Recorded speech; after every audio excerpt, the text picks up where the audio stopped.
Hello guys, welcome back. Valparai അപകടം കേരളത്തിൽ മാത്രമല്ല ഇന്ത്യ ഒട്ടാകെ രാഷ്ട്രപതി അടക്കം പ്രധാനമന്ത്രി അടക്കം ഈ ഒരു അപകടത്തിൽ അനുശോചനം രേഖപ്പെടുത്തി.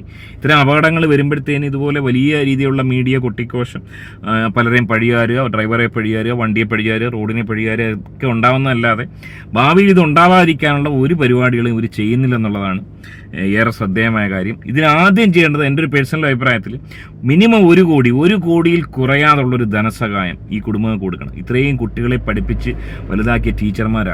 9 പേരാണ് മരണപ്പെട്ടിരിക്കുന്നത്, ഒരു കുഞ്ഞുണ്ട്. അപ്പോൾ ആ 9 പേരുടെയും കുടുംബം അന്യാധീനമായി പോകാതിരിക്കാൻ ആ കുടുംബത്തെ കരകയറ്റുന്ന രീതിയിൽ 1 കോടി രൂപ മിനിമം നഷ്ടപരിഹാരം. അതായത് നമ്മൾ എന്തോരം പൈസ ഈ പറഞ്ഞ ഇലക്ഷന് വേണ്ടിയും വെറുതെ അപരാധങ്ങൾ കാണിച്ചില്ലാതാക്കി കളയുന്ന പൈസയിൽ 4/1, ഇത് ഒരു ദിവസത്തെ ലോട്ടറി വരുമാനത്തിന്റെ 4/1 തുക കൊടുത്തു കഴിഞ്ഞാൽ 8 പേർക്ക് അല്ലെങ്കിൽ 9 പേർക്ക് 9 കോടി രൂപ കൊടുത്തു കഴിഞ്ഞാൽ ആ കുടുംബത്തിന്റെ ഭാവിയെങ്കിലും കുറച്ചെങ്കിലും സേഫ് ആവും. അവർക്ക് ആ ഒരു വിഷമത്തിൽ നിന്ന് ഒരിക്കലും നികത്താൻ പറ്റാത്ത വിടവാണ്, എന്നാലും അവർക്ക് താൽക്കാലികമായി എങ്കിലും ഒരു ആശ്വാസം ഉണ്ടാവാൻ വേണ്ടി അത് ഉപകരിക്കുക. അതുകൊണ്ട് എത്രയും പെട്ടെന്ന് അത് ചെയ്യണമെന്നാണ് എനിക്ക് പറയാനുള്ളത്. മാക്സിമം വീഡിയോ മറ്റുള്ളവരിലേക്ക് ഷെയർ ചെയ്യുക. ഇനി ഈ ഒരു സംഭവം എന്തുകൊണ്ടുണ്ടായി എന്നുള്ളതിൻ്റെ എൻ്റെ കുറച്ച് അസംഷനുകളാണ്. ഇത് കണ്ടതിന് ശേഷം നിങ്ങൾക്ക് എന്താണ് തോന്നുന്നുള്ള അഭിപ്രായം നിങ്ങൾ പറയുക.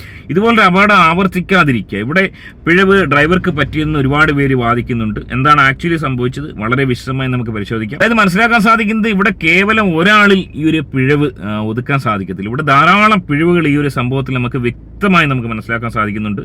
ഒന്ന്, ഏറ്റവും പ്രധാനപ്പെട്ട എടുത്തു പറയേണ്ടത് ഈ ഒരു ചുരത്തിലെ കൈവരിയാണ്.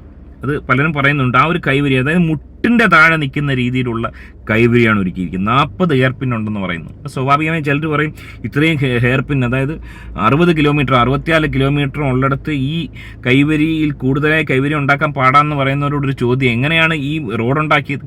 ഇത്രയും വലിയ മല വെട്ടിത്തെറുന്ന ഈ റോഡ് ഉണ്ടാക്കിയവർക്ക് എന്തുകൊണ്ട് സുരക്ഷിതമായൊരു കൈവരി ഉണ്ടാക്കാൻ ഈ അപരാധികൾക്ക് സാധിക്കുന്നില്ല? സ്വാഭാവികമായി അതിനല്ലേ മുൻഗണന കൊടുക്കേണ്ടത്. ഇവിടെ ഇതിനു മുമ്പ് ഒരു ബസ് മറിഞ്ഞ് നിരവധി ആളുകൾ മരിച്ചു. അതുപോലെ തന്നെ ഒരു കാറ് മറിഞ്ഞു, ഇതേ സ്പോട്ടിൽ നിരവധി ആളുകൾ മരിച്ചു. അപ്പോൾ ഇത്തരം അപകടങ്ങൾ ഉണ്ടാകുമ്പോൾ എന്തുകൊണ്ട് ഇതൊരു സീരിയസ് ഇഷ്യൂ ആയിട്ട് എടുക്കാത്തത്? അതുപോലെ തന്നെ ഇവിടെ അപകടം നടന്ന ആ ഒരു സ്ഥലം നോക്കുക, അതായത് ആ ഒരു മല നോക്കുക, ആ ഒരു മലയുടെ ഉയരം നോക്കുക. അതായത് വലിയ രീതിയിലുള്ള താഴ്ചയിലേക്കാണ് പോയത്. ആ ഒരു വളവ് തിരിഞ്ഞ് ഇദ്ദേഹം വരുമ്പോൾ, ഡ്രൈവർ 21 വയസ്സുള്ള ഒരു ചെറുപ്പക്കാരനാണെന്ന് പറയുന്നത്. 21 വയസ്സെന്ന് പറയുമ്പോൾ 4-5 വർഷമാണ് ഡ്രൈവിങ് പരിചയസമ്പത്തുള്ള ഒരു വ്യക്തി. പക്ഷെ അദ്ദേഹം 12 തവണ ഈ പറഞ്ഞ ഹെയർപിൻ വളവ്, ഇതേ ഹെയർപിൻ വളവിൽ വണ്ടി ഓടിച്ച് പോയി എന്നും പറയുന്നു.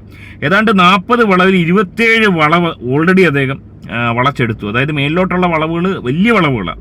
ആ വളവുകൾ വളച്ചെടുത്തിട്ട് 27 വളവുകൾ താണ്ടി താഴേക്ക് എത്തുമ്പോൾ 13ാം വളവിൽ വെച്ചാണ് ഈ പറഞ്ഞ സംഭവം ഉണ്ടാവുന്നത്.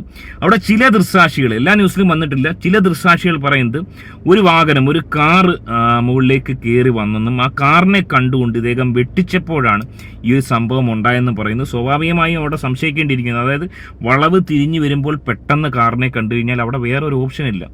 ഏതൊരു ഡ്രൈവറും ചുരമാണെങ്കിൽ പോലും അവിടെ ചെയ്യുന്നത് ഇപ്പുറത്തേക്ക് വെട്ടിക്കുക എന്നുള്ളതാണ്. അതുകൊണ്ട് അതിൻ്റെ വലിയ സാധ്യത അവിടെ കാണുന്നുണ്ട്. പക്ഷേ അതിനുശേഷം ആ വണ്ടി എങ്ങോട്ട് പോയി, ആ വണ്ടിയെക്കുറിച്ചുള്ള യാതൊരു എവിഡൻസും അവിടെ വന്നിട്ടില്ല.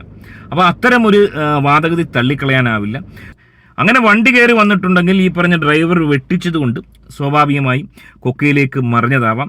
ആ ഒരു കൊക്കയുടെ ആഘാതം ഒന്നും പെട്ടെന്ന് ഡ്രൈവർമാരുടെ മൈൻഡിലേക്ക് വരത്തില്ല. അവിടെ തന്നെയാണ് ആ ഒരു എക്സ്പീരിയൻസിൻ്റെ ആ ഒരു വലിയ വീഴ്ച ഉണ്ടാകുന്നത്. എക്സ്പീരിയൻസ്ഡ് ആയുള്ള ഡ്രൈവർ ആണെങ്കിൽ മറ്റെന്തെങ്കിലും രീതിയിൽ ഒരു സൊല്യൂഷൻ അവിടെ കണ്ടെത്തുമായിരുന്നു. ഒന്നാമത്തെ കാര്യം, ഈ 27 വളവുകൾ താണ്ടി എന്ന് പറയുന്നു. ഈ ചുരത്തിൽ കയറുമ്പോഴത്തേക്ക് പ്രത്യേകം നമ്മൾ ശ്രദ്ധിക്കണ്ടേ, കയറുമ്പോൾ അത്രത്തോളം വിഷയമില്ല. ഈ ഇറങ്ങുന്ന സമയത്ത് വണ്ടി എങ്ങനെ വന്ന് ലാൻഡ് ചെയ്യുമെന്ന് നമുക്ക് പറയാൻ പറ്റത്തില്ല. വളവ് തിരിഞ്ഞ് ഏത് പൊസിഷനിൽ വണ്ടി ലാൻഡ് ചെയ്യുമെന്ന് പറയാൻ പറ്റില്ല. പ്രത്യേകിച്ച് ട്രാവലർ പോലുള്ള വലിയ വണ്ടികൾ ഏറെ ശ്രദ്ധിച്ച് ഇറക്കേണ്ട ഒരു സംഭവമാണ്. അതായത് ഒന്നുകിൽ നമ്മൾ കൂടുള്ളവർ പറഞ്ഞു കൊടുക്കുക. ഇവിടെ വലിയൊരു വീഴ്ച എനിക്ക് തോന്നുന്നതും ഇവിടെ സ്ത്രീകളാണ് അധികം ഉണ്ടാകുന്നത്. ഈ ഒരു ഡ്രൈവറിൻ്റെ കൂടെ ഒരു പ്രായോഗിക ബുദ്ധിയുള്ള ഒരു വ്യക്തി ഇല്ലായിരുന്നുള്ള വലിയ പിഴവാണ്. ഡ്രൈവിനെ കുറിച്ച് ധാരണയുള്ള അല്ലെങ്കിൽ ചുരത്തെക്കുറിച്ച് ധാരണയുള്ള ഒരു വ്യക്തി ഇല്ലായിരുന്നുള്ള വലിയ പിഴവാണ്. ഇവർ സ്ത്രീകളാണ് ഏറ്റവും അധികം ഉണ്ടായിരുന്നത്. ഒരു മെയിലാണ്, ഒരു അധ്യാപകനോ ആണ് ഉണ്ടായിരുന്നതെന്നാണ് മനസ്സിലാക്കുന്നത്. ബാക്കിയുള്ളവരൊന്നും ഡ്രൈവിങ്ങിനെ കുറിച്ച് യാതൊരു ധാരണയുള്ളവരല്ല. 4 മണിക്കാണ് സംഭവം നടക്കുന്നത്. ഈ പറഞ്ഞ ചെറിയ അശ്രദ്ധ, 27 വളവുകൾ നിസ്സാരമായിട്ട് ഇറങ്ങി വരുന്നതിന് ശേഷം 13ാം വളവിലെത്തുമ്പോൾ ഒരു ചെറിയ അശ്രദ്ധ, ഒരുപക്ഷെ ഈ പറഞ്ഞ കണക്ക് വണ്ടി കയറി വരിക, അല്ലെങ്കിൽ ഒരു ചെറിയ കൈപ്പിഴവ്, അങ്ങോട്ടോ ഇങ്ങോട്ടോ ഒന്ന് കണ്ണ് തെറ്റിപ്പോയതായിരിക്കാം. പക്ഷേ ഏതൊരു ഡ്രൈവറും ഭാവിയിലെങ്കിലും മനസ്സിലാക്കേണ്ടത് ഇതുപോലുള്ള ചുരങ്ങൾ കയറുമ്പോഴത്തേന് താഴെ വന്നതിന് ശേഷം മാത്രമേ കുറച്ചെങ്കിലും നമ്മൾ മറ്റുള്ള കാര്യങ്ങൾ ശ്രദ്ധിക്കാനോ സംസാരിക്കാനോ ഒക്കെ പാടുള്ളൂ. ഒരിക്കലും നമ്മൾ സേഫ് അല്ല. ഈ പറഞ്ഞ ചുരങ്ങൾ കയറി ഇറങ്ങുമ്പോഴുള്ള ഈ പറഞ്ഞ സംസാരവും നമ്മുടെ അശ്രദ്ധയൊന്നും ഒരിക്കലും സേഫ് അല്ലാത്ത വളരെ ഡേഞ്ചർ ആയിട്ടുള്ള സംഭവങ്ങളാണ്. ഇനി മറ്റൊരു തള്ളിക്കളയാൻ പറ്റാത്തൊരു സാധ്യത പറയുന്നത് ബ്രേക്ക് കംപ്ലൈൻ്റ് ആണ്. അതായത് ബ്രേക്ക് കംപ്ലൈൻറ്റ് സ്വാഭാവികമായിട്ട് ട്രാവലർക്ക് വരാനുള്ള സാധ്യത വളരെ കൂടുതലാണെന്നാണ് ഈ രംഗത്തെ ആളുകൾ പറയുന്നത്. ട്രാവലർക്ക് ഈ പറഞ്ഞ കണക്ക് ബ്രേക്കിന് ചെറിയ ഈ പറഞ്ഞ കണക്ക് പെട്ടെന്നുള്ള സഡൻ ബ്രേക്കിങ്ങിൽ ഇഷ്യൂസ് ഉണ്ടെന്നാണ് പറയുന്നത്. അപ്പോൾ അത്തരത്തിലാവാം ചില ആളുകൾ ഈ പറഞ്ഞ മലകൾ കയറി ഇറങ്ങുമ്പോഴത്തേന് എണ്ണ ലാഭിക്കാൻ വേണ്ടി വണ്ടി ഓഫ് ചെയ്യുന്നവരുണ്ട്. വലിയ മണ്ടത്തരമാണ്. ഏതൊരു വണ്ടിയാണ്, പ്രത്യേകിച്ച് പുതിയ മോഡൽ വണ്ടികൾ. ഇപ്പോൾ ഈ വണ്ടികളൊക്കെ എൻ്റെ ഈ ഇരിക്കുന്ന ഫ്രോക്സിൻ്റെ വണ്ടിയാണ്. ഈ വണ്ടി ന്യൂട്രാക്കിന് ശേഷം ഇറങ്ങാൻ ശ്രമിച്ചു കഴിഞ്ഞാൽ നമുക്ക് ബ്രേക്ക് കിട്ടാത്തൊരവസ്ഥ വരും. മിക്ക വണ്ടികളുടെ അവസ്ഥ അതാണ്. അങ്ങനെ അബദ്ധം കാണിക്കുന്നവർ ഒരിക്കലും ആ ഒരു അബദ്ധത്തിന് മുതിരാതിരിക്കുക. പിന്നെ ഇവിടെ നിരവധി ആളുകൾ ആരോപിക്കുന്നത് വണ്ടിയുടെ കാലപ്പഴക്കത്തെക്കുറിച്ച്. 2016 മോഡൽ വണ്ടിയാണെന്നാണ് എനിക്ക് തോന്നുന്നത്. ടയറുകളെ കുറിച്ച് പറയുകയാണെങ്കിൽ ടയറുകളൊക്കെ നല്ല കണ്ടീഷനാണ്. ടയറുകൾക്ക് കട്ടയൊന്നും തേഞ്ഞിട്ടില്ല, നല്ല ടയറുകളാണെന്ന് വ്യക്തമായി മനസ്സിലാക്കാൻ സാധിക്കുന്നത്. ടയറിനൊന്നും വലിയ പ്രശ്നമായിട്ട് കാണുന്നില്ല.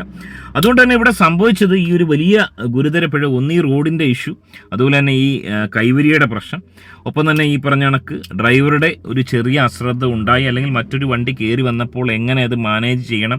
അവിടെ വളരെ ഇടുങ്ങിയ നോക്കുക, ആ വളവിൽ വളരെ ഇടുങ്ങിയ ഒരു സ്പേസാണ് ഈ ഒരു വളവ്. മറ്റുള്ള വളവുകളേക്കാൾ ഇടുങ്ങിയൊരു സാഹചര്യം, രണ്ട് വണ്ടിക്ക് കടന്നു പോകാൻ പറ്റാത്ത അത്ര ഇടുങ്ങിയൊരു സാഹചര്യമാണ്. അവിടുന്ന് വണ്ടി ഈ പറഞ്ഞ കണക്ക് മറിഞ്ഞതിന് ശേഷം നോക്കുക, അതായത് 13ാമത്തെ വളവിൽ മറിയുന്നു, 12ാമതിൽ നിന്നില്ല, 11ാമതിൽ നിന്നില്ല, 10ാമതിൽ നിന്നില്ല, 9ാം വളവിൽ.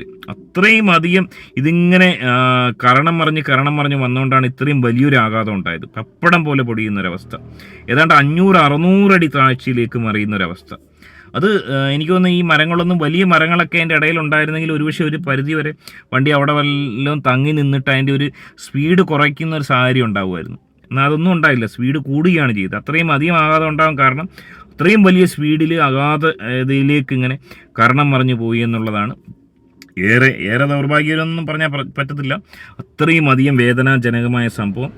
അതുകൊണ്ട് തന്നെ ഈ ഒരു വിഷയത്തിൽ ഗവൺമെൻറ്, അതായത് ഇത്തരം വഴികൾ, ഇത്തരം റോഡുകളുള്ളിടത്ത് കൂടുതൽ സുരക്ഷ ഉറപ്പായും ഉണ്ടാക്കേണ്ടത് വളരെ അത്യാവശ്യമാണ്.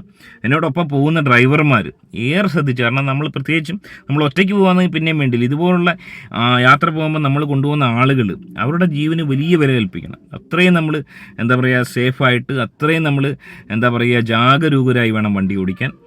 ഇതുപോലൊരു അവസ്ഥ ഇനിയും ഉണ്ടാവാതിരിക്കട്ടെ. ദാരുണമായ സംഭവം. ഈ ഒരു വിഷയത്തിൽ നിങ്ങൾക്ക് എന്താണ് തോന്നുന്നത്? നിങ്ങളുടെ അഭിപ്രായം കമൻറ്റായി രേഖപ്പെടുത്തുക. മറ്റൊരു വീഡിയോ ആയിട്ട് കാണാം.